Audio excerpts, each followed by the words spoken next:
And welcome to Late Kick is Live. It is Sunday night, January 22nd, the year of our Lord 2023. Back in 1999, Vince McMahon and the then WWF held a WWF title match at halftime of the Super Bowl. And as a child, I thought maybe we'll have something one day where we can have something important enough that we could stage at halftime of NFL postseason play.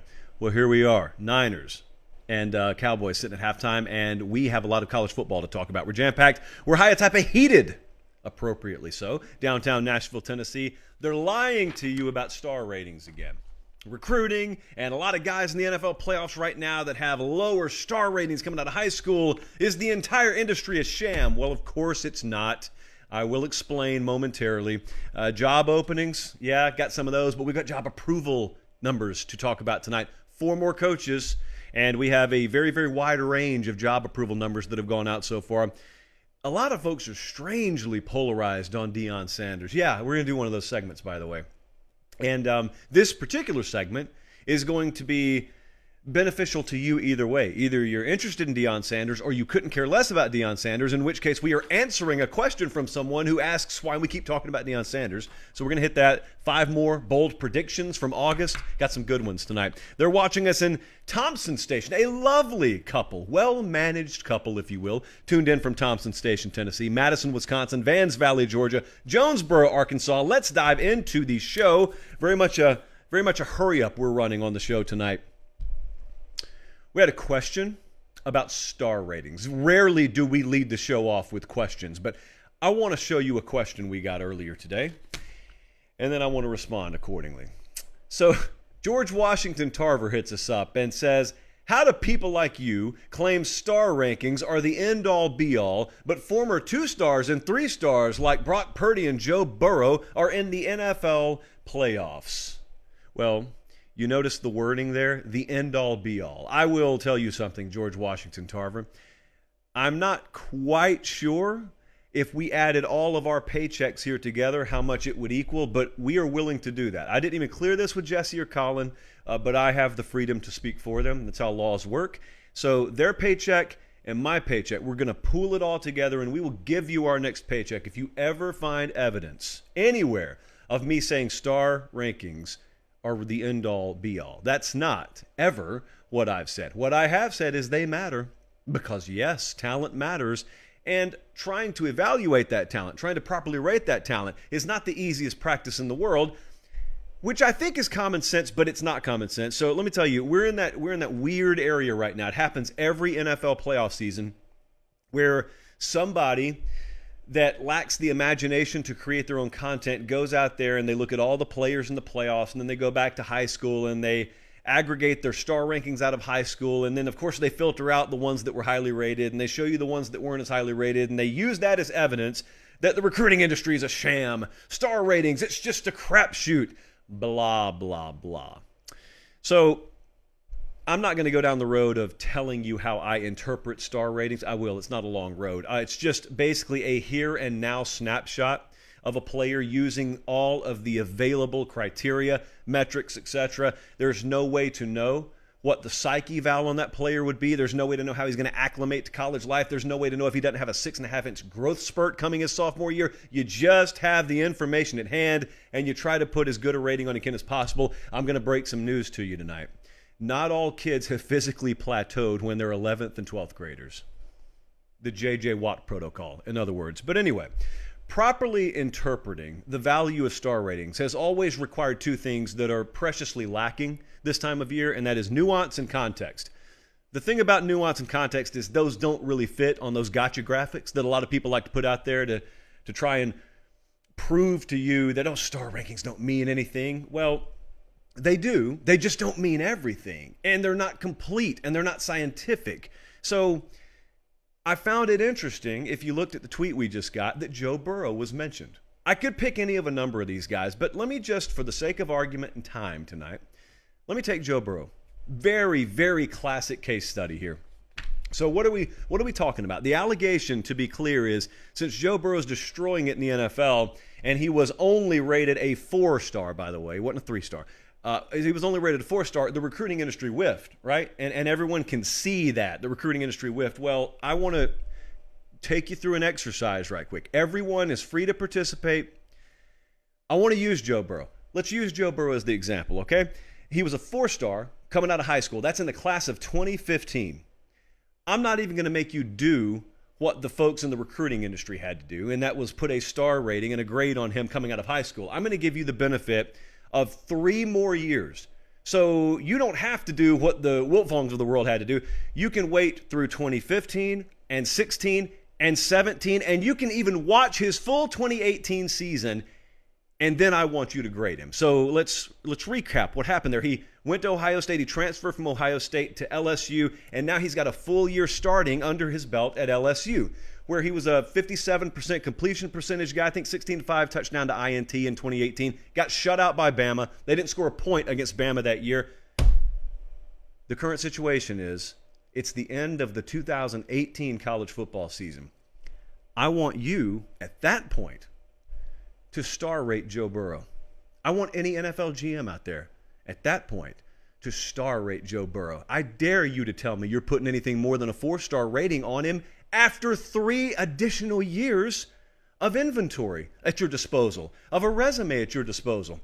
Then 2019 happened. Well, any idiot could reassign a star rating then. You don't get to do that in the recruiting world. You got to put it on them when they're coming out of high school. So no, they put 4 stars on him coming out of high school. And then the following 3 years happened. And even after the 2018 season, no one was looking at that rating and saying, wow, that was really out of whack. If anything, some of you who send me those tweets may bump him down to a 3-star after seeing the 2018 season and seeing him get shut out against Alabama, not even being a 60% completion percentage guy. The point is, it's very difficult. It's not the easiest thing in the world, especially at the quarterback position. Not the easiest thing in the world to project because, number one, we know something happened between 2018 and 2019. His name's Joe Brady. And a lot of other talent around him being Joe Burrow, was all of a sudden utilized properly.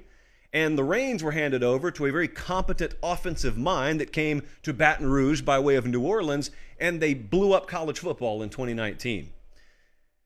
I look at Hendon Hooker this year and what he did under Josh Heupel. Same guy, just not at Virginia Tech anymore. He's at Tennessee. You have no clue any given year how many guys are completely, is it foundering or floundering? Drowning at another program that just need a change of scenery or just need new personnel in the coach's box. It's very hard to know how a guy's going to be handled when you're grading them in high school. You don't know any of that. Sometimes even into their college career you don't. But I don't even necessarily count on a normal fan who has a 9-to-5 job and you're not in the business of talent evaluation. You may look at someone who is a talent evaluator in the recruiting industry and say, well, I shouldn't be as good as you. You should have the benefit of the doubt that you have to prove to me because you guys claim to be professionals. Okay. I think I made my point, but let's just play devil's advocate here, and let's say you're right about that.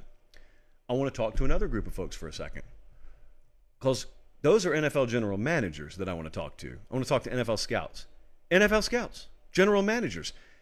They get the entire college football resume on a guy's reel. Not to mention they get full medical on a guy. They get a full psychological background. They get to interview him. They do investigative work, knowing every nook and cranny of their lives, and they still whiff all the time. So imagine how hard it is to properly grade a guy coming out of 11th grade and 12th grade. The dudes 4 or 5 years down the road who run NFL franchises still whiff sometimes. You know what else they do? They hit a lot of times. Just like in the recruiting industry, strangely, a lot of these kids with 5 stars next to their name, they also have offers from Ohio State and Alabama and Clemson. And some of them wash out for reasons not even pertaining to football. My point is, you can every now and then anecdotally pick out these examples, and I can throw like 15 more of them back in your face. It's not an exact science, is all I'm trying to say. So in lieu of being any more harsh, and for the sake of timing, I'm going to move on. But I knew that was coming. We were waiting for it, and we got a couple of those tweets this morning. Academy Sports and Outdoors lets us do this for free. I don't know how else to lead it off. Sometimes I could show you some fancy graphics of all the things that they offer, but I just want to tell you, this show is free because of Academy Sports and Outdoors, and you need the things that Academy has in your life. I know you do. There is someone out there in Des Moines, Iowa, not the home of the University of Iowa, I know that. But nonetheless, there's someone driving around Des Moines tonight or maybe tomorrow listening to the pod, and you need outdoor sporting goods equipment. You need it. It's a fact of life. People like us need things like that.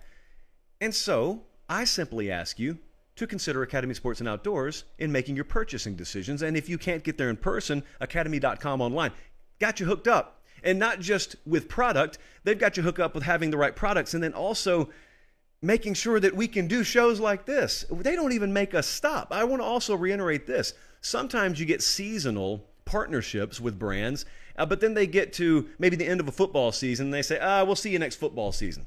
Not Academy. Not Academy. We believe in the no off-season approach. They believe in the no off-season approach. And if you're new here and wonder why we whisper the word off-season, it's because we don't take one. We do this show all year round, and we can do it, and you never have to pay for it because of Academy. So, thank you, thank you, thank you. Let's move on. Job approvals. Got fresh numbers in here, fresh intel and research. We got 4 new names on the head coaching radar tonight, and we've got some job approval numbers. Now, for one of these guys, he's not going to lead it off, but for one of these guys, I really think we need to reiterate heavily, these are up to the minute. This is not as of the end of the season. It's not as of a week and a half ago. So with one of these guys, a lot has changed in the past week that may have spiked his approval rating just a little bit. I guess you could say that about the first guy too. So I should have just let off with that. Jim Harbaugh, job approval has got to be an A. What's the expectation level at Michigan? That's the first thing producer Jesse said when we were doing some research on this segment today. He said, I guess you got to ask yourself, don't you? What's the expectation level at Michigan? And for a long time, I don't know about internally, but nationwide, what had you come to expect from Michigan? Kind of a stepchild reputation up there, especially when it came to the Ohio State rivalry. They were having a difficult time dealing with Michigan State, and certainly you were not confusing them within the college football playoff picture. Their name was not in your mouth when you were talking about those sorts of things. And now all of a sudden, you got back-to-back wins over Ohio State. You got back-to-back Big Ten championships. You got back-to-back playoff appearances, good portal hauls. They are hitting in recruiting and development. Now, they're not recruiting top 5, but they are hitting in their evals and they're hitting in development. I think most importantly out of all this, and a contributing factor for all this, has been the program's attitude has totally shifted.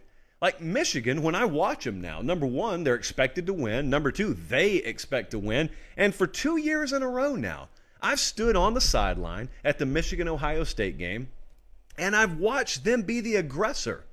And they had played that game on their heels so many consecutive years. And Ohio State had taken that thing by the throat so many consecutive years that it was sort of jarring to see it last year, to the point, and search your heart, you know this to be true, where some of you thought maybe that was just an aberration. Maybe, I don't know, maybe there was this just perfect combination and confluence of events that day in Ann Arbor, but all will be rectified when they have to go to Columbus.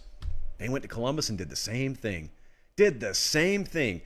And so now, how do I give Jim Harbaugh anything lower than an A? There are two things that if you want to just flip the coin and play the other side for the sake of fun, you could say, and that is one, maybe people don't approve of his continuous NFL flirtation. And the other is, while recruiting is good, we haven't seen the big spike that you would expect to see coming off a playoff trip last year, and now they've got another one.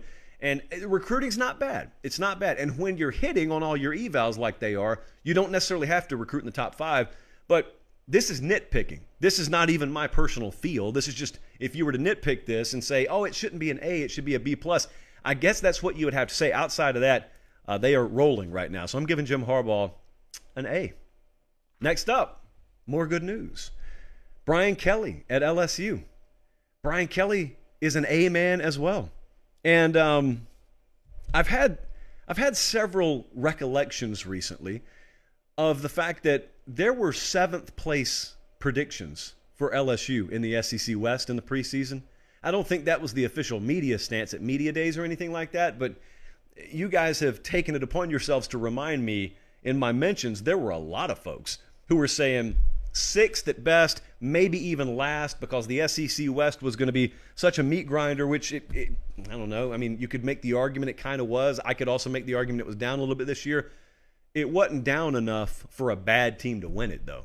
LSU had to be a good team, and they won the West in year one.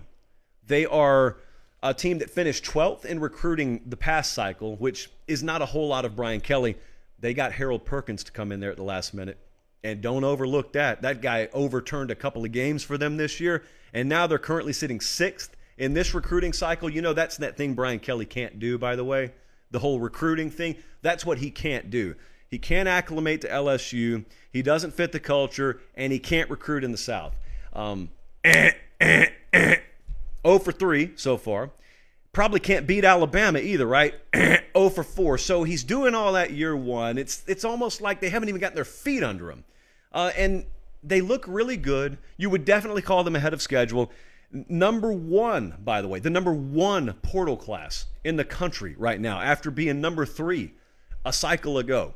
Everything's pointing up. Every single thing's pointing up. Walker Howard left there recently. In years past, a quarterback prospect of that caliber leaving would make you say, oh, that's bad news for LSU. He left because 2 other good ones are there.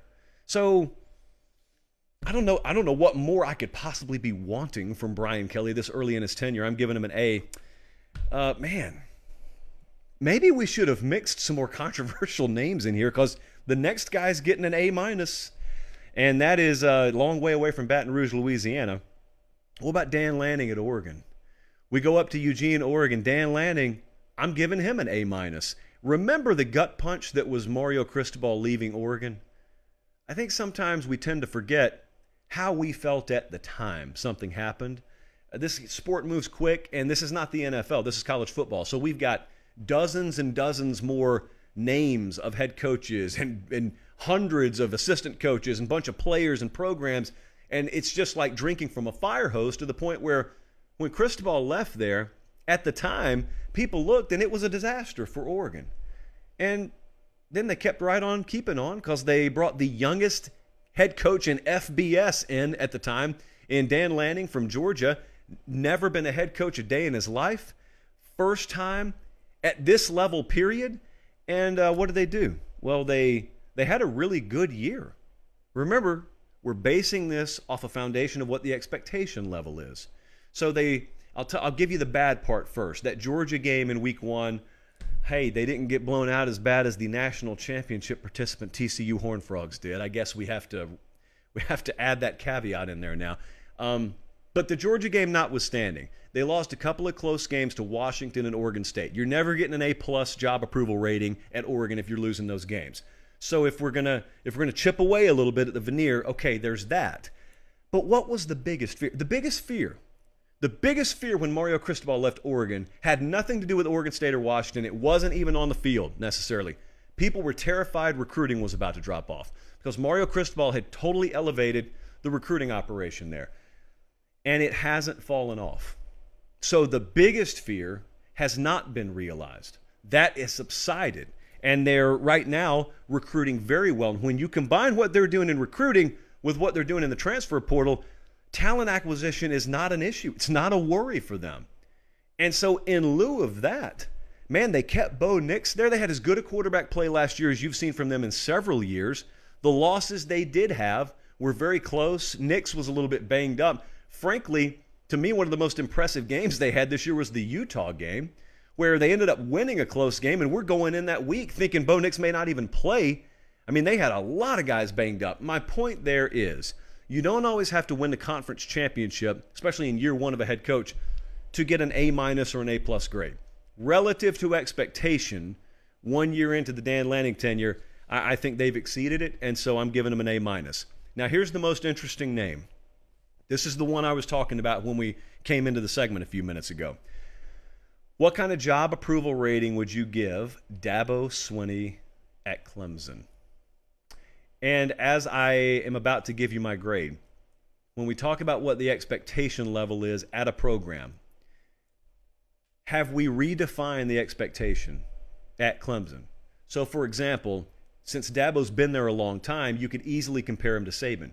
When Saban got to Alabama, if you complained in 2010 because Bama lost 3 games, it would have been very easy to say, my, oh my, how quickly we forget what it was like before he got here.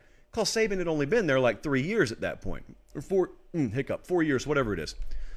But if you were to say that today, people who are 15 years old weren't even alive to remember the whole times in the past that you're referring to. And so my point is, at Alabama, the expectation level has long since been redefined. I would argue at Clemson, maybe the expectation level has long since been redefined to the point where it's not out of the realm of believability for people to complain when they're only winning 10 games.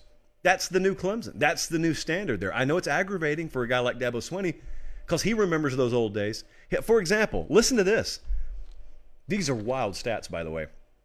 Dabo Swinney, you want to know how much he elevated this program? They've won double-digit games every year since 2011. Every single one of them. Before 2011, the last time they had a double-digit win season was 1990. He redefined Clemson football. You just totally redefined for an entire generation what the standard of Clemson football is. With that being the backdrop, I think it's an A-. I think it's an A- because you can't deny that there has been underachievement relative to their standard on the field the past 2 years. Not cataclysmic underachievement, just being off pace a little bit. They haven't slowed down to 0 miles per hour. They just slowed down a little bit. A little bit of air came out of the front right tire. Now, the reason why I said what I said a few minutes ago about it being interesting, we're timing this now, is because I think the job approval numbers, if we were to just take a straw poll of all Clemson fans, has gone up over the past week. Because Dabo Swinney made the biggest move in the coaching cycle, at the assistant level at least, and that was going and getting Garrett Riley from TCU. That's not a small thing at all. In fact, it's a very, very big thing, immunity. It also signifies that you've got a head coach there who, let's just call it like we see it, has a history of being a little bit stubborn, has a history of being a little bit set in his ways, and as you could see by his resume, those are good ways to be set in most of the time.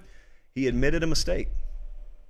Like I said at the time, never gave you the satisfaction of admitting it to your face, never said it in a press conference, nothing like that, but he did admit it. The way he admitted it was he made a move, a very tough move, by firing a guy, cares a lot about and elevated and sort of took pride in developing, and brings in a guy from TCU, not of the Clemson family.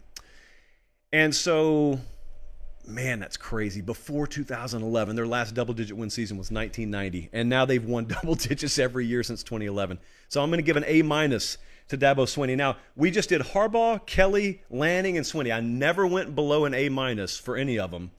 I will be hawking the comment section. Because I know you guys. This has been a very, very spirited debate we've had with the job approval numbers. I will be very interested who you think should have been at the B level or below. And knowing you like I do, someone's going to drop a random C+ on me, and they're going to have a bullet point list, paragraphs deep, of reasons why. And it's an opinion-based thing, of course, so I'll be interested to hear your opinion. They're watching us in Eugene, Oregon, Denton, Texas, Asheville, North Carolina. We appreciate you guys being tuned in. Halftime heat rolls on. Let's continue. Colin, do we have a question about Deion, or was I just going to talk? Yeah, we do have a question. Okay. In reality, we got like hundreds of them, so we just found one that best represents you. Rock Hill, South Carolina, checking in here. Alan asked, why spend so much time talking Deion when Colorado won't even make a bowl game? Now I remember. There it is. Now I remember. Alan, this is going to sound like I'm trying to ragdoll you, and I'm not trying to do that. I appreciate you watching more than you could possibly know. However, we can be friends and disagree, right? So just pretend like we're at Clearview Barbecue down in Columbus, Georgia, and you and I are fighting over a couple of chip sandwiches at lunch. I have no clue where this attitude could possibly come from. Colorado won't make a bowl game has quickly become the tiredest, lamest college football insult there is. I want you to imagine for just a second. Okay, imagine taking over a 1-11 team, and they haven't won over 5 games but once since they joined the Pac-12. Haven't had more than a 5-win season but once in over a decade. Maybe the worst roster in all of Power 5. And imagine going 4-8 with that team and having a group of folks led by Allen saying, "Told you. You told me nothing. It's like a guy getting his pilot's license and flying successfully the first time. And you say, well, Buzz Aldrin, Neil Armstrong landed on the moon. What did you do? Deion could go 4-8. He could go 5-7 this year, and somebody out there is going to say, I knew he was overrated.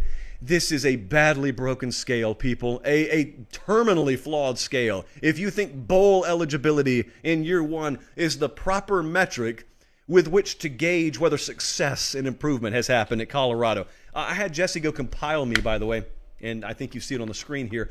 I had Jesse compile me. I said, forget about the losses. They're too many to count. I just want you to tell me how many wins per year they've had since they joined the Pac-12 conference. It goes a little something like this.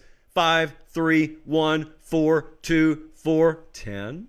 5, 5, 5, 4, 4, 1. So, as you can see, friends, even in the most normal of seasons, Colorado making a bowl would be extreme. It's not an extreme prediction. It's the lamest prediction in the world. It's the biggest gulp of haterade you could possibly take against someone to try and manufacture them to be set up for failure by saying, well, if he's really that good, he'll prove it by making a bowl game. See me in 2024. Don't see me in 2023 about that. Even with the transfer portal, there's only so much this guy can do. Did you hear me when I said 1-11? They won one game. And a lot of those guys have been run out of town. So if you want to also have fun, go look at the list of schools that the kids who have transferred out of Colorado have gone to. One of them went to Colgate. Deion's got folks transferring to toothpaste. That's a stage below rice. God bless you, Colgate. So why do I talk Deion Sanders? That was the question there. Well, I'll tell you why I talk Deion Sanders. Number one, he's a disruptor. You don't get those very often. I mean that in the most respectful of terms. He's a disruptor, meaning you've got a natural set of order and a natural way things are flowing. When the disruptor comes in, everything gets shaken up. Here's what a disruptor looks like. For example, we sat in this studio about 72 hours ago and told you Cormani McClain just committed to Colorado. You could have a forklift distributing as much cash as you ever hoped to distribute. And there's not another head coach on this planet that would have ever been able to land Cormani McClain in Boulder, Colorado, but Deion Sanders. Saban wouldn't have done it. Kirby Smart wouldn't have done it. Nobody would have been able to do it but Deion Sanders. And the reason is simple. He has got a set of characteristics that no one else has. He's a disruptor. And I'm running a show, which at its core is entertainment-based, by the way. So that's one reason I would talk about Deion Sanders. The other is, as you saw, his first day on the job out in Boulder, he's brutally honest and doesn't really care about you seeing it. You know, some of you accurately said when we showed that video of him addressing the team for the first time, well, the only difference in Deion saying that to those kids and every other head coach that takes over is every other head coach didn't record it. Yep. What's your point? Because my point is I love that. He didn't hide from it. Most head coaches hide from that. Most head coaches are afraid of it making them look bad. You walked in there and told college athletes they probably need to look elsewhere because you don't have much use for them. Well, hey, you know what else Deion Sanders has going for him that makes me not care less about that in terms of hurt feelings is the semi-professionalization of college athletics. You inserted the transfer portal, you inserted NIL, you inserted a profit-based model, for lack of a better term, for college athletes. And I sat here and said, if that's the way you guys want to take it that way.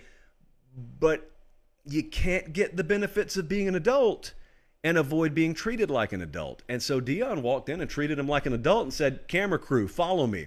Record every bit of this. I don't care. So I appreciate that. That's another reason. You're asking me why I talk about Deion Sanders. That's another reason. He doesn't need to work another day in his life if he doesn't want to, and yet he's ultra passionate about this. You know, he's not, in other words, doing this to garner attention for a bigger project. He's not looking to siphon resources and funding, and he's not looking to crowdsource using the University of Colorado as a platform. He may be looking to advance his career long term. He may not see himself coaching at the University of Colorado for 20 years, but college football and elevating young men, I believe, is absolutely at the forefront of what he's doing. I believe he's totally genuine when he says that. And so I appreciate that. That's another reason I talk about him. Here's another very important aspect when it comes to our world. He understands entertainment, which I know makes some of you roll your eyes. Some of you are more purist, traditionalist, nothing wrong with this whatsoever. Some of you grew up on the sport and you just want it for football. You don't care about storylines, you don't care about the trappings, and you don't care about the ornaments on the tree. You just want the tree, and that is absolutely A-okay. However, I did a segment about a month ago, and I'll kind of regurgitate what I said then. Now, this is not the football industry. This is the entertainment industry. They don't build 100,000 seats around your football fields because everyone loves the intricacies and strict X's and O's and execution of the game. That's what it's built on, but this is entertainment.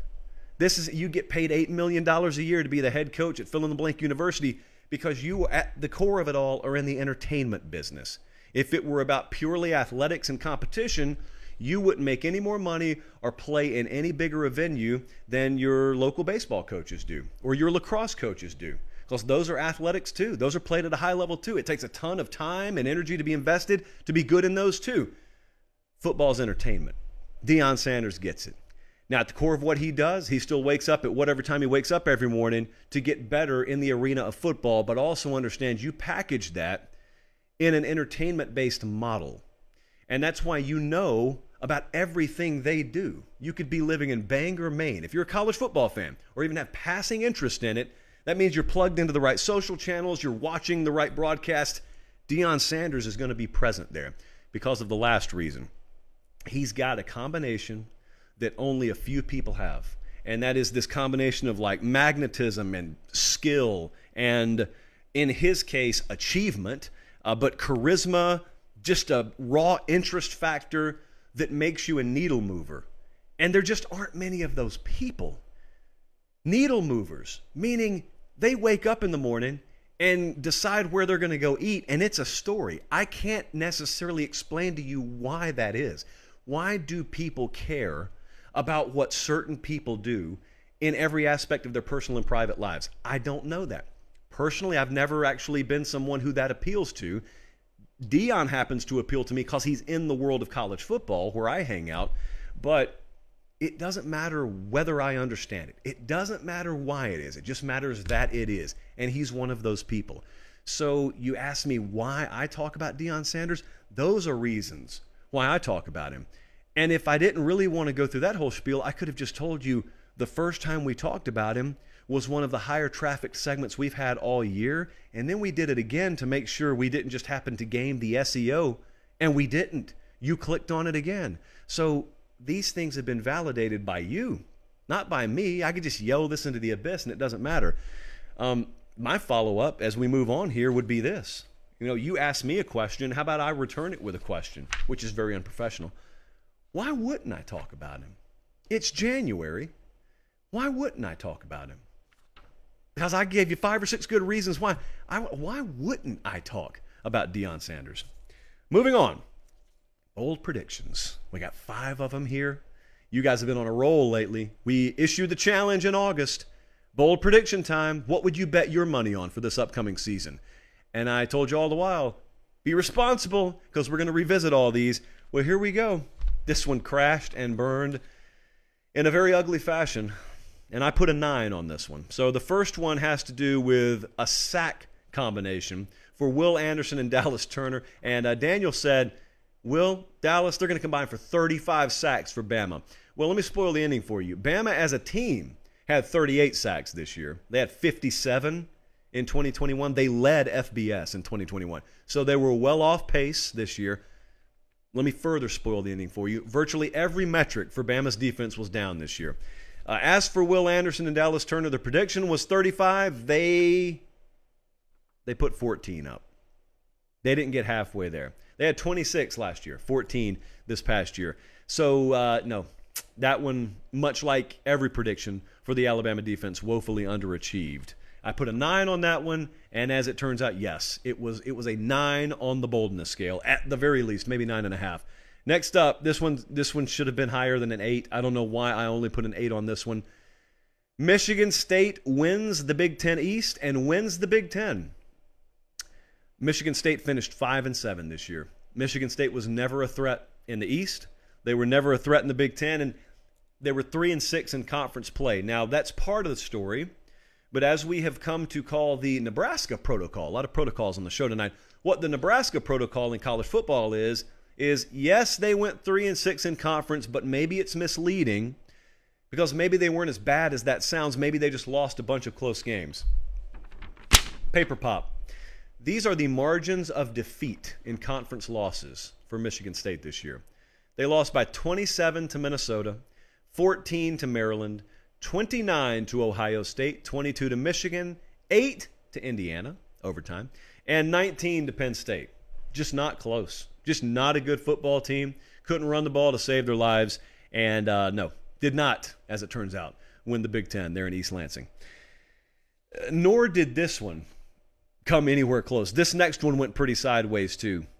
I only put a 6. You know, this to me is a failure on my part. This prediction crashed and burned, true enough.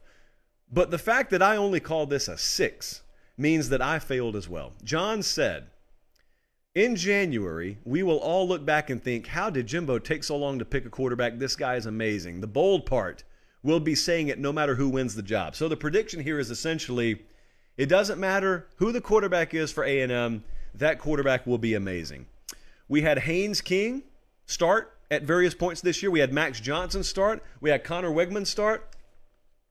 7 games this year. A&M's leading passer was under 200 yards. 8 games, they had less than 2 passing touchdowns. Texas A&M passing this year, yards per game, 219. That is 84th in FBS. There were several adjectives that could be accurately used to describe the A&M passing game this past year. I just don't know in good faith if we could use amazing. Amazingly terrible, but not amazing. Not anywhere close to amazing. Next up, this one whiffed. In fact, we have not had one hit yet. Actually, we're going 5 for 5 on misses tonight. Very, very negative tone on the show.